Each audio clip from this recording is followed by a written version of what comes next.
Hi guys, welcome back in the next part of the nodejs series. And in today's video, we are about to discuss the concept of asynchronous programming language. Before starting our today's session, if you have not watched a previous video on installation of nodejs, then you can go and watch through clicking on I button, and I will provide the link in video's description also. So without wasting our time, let's get started. सबसे पहले हम समझेंगे asynchronous programming होती क्या है. So it's simple. Asynchronous programming is a programming approach that allows a code to be executed without waiting or blocking time-consuming tasks to finish, like input-output operations, database queries, or high computational calculations.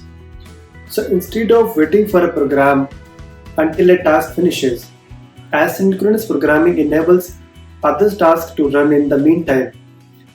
And this approach enables nodejs event loop efficiently in managing multiple operations simultaneously, which improves the scalability and performance of the applications.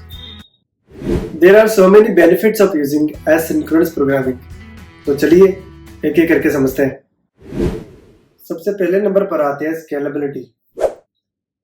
कोई भी software या solution हम जब भी build करते हैं, then we must keep in mind one thing जो कि बहुत ही ज़्यादा important है, and that is scalability, which can be achieved by implementing the concept of asynchronous programming.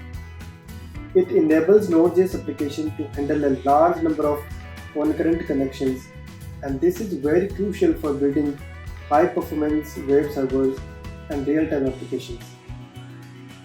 Second number पर आता है performance.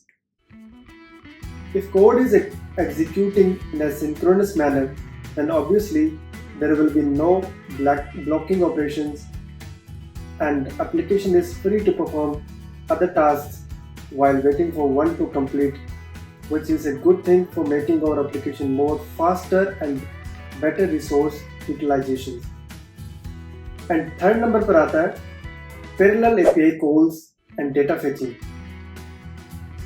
Sometimes we need to fetch data from multiple APIs or services.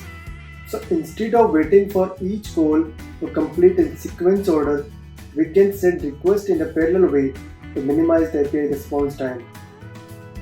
I hope you understood the basic concept of asynchronous programming and how it can be a more intuitive way to handle asynchronous operations.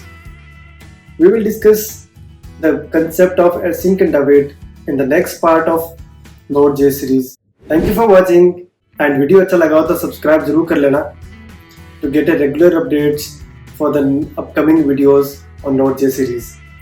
See you in the next video. Bye bye.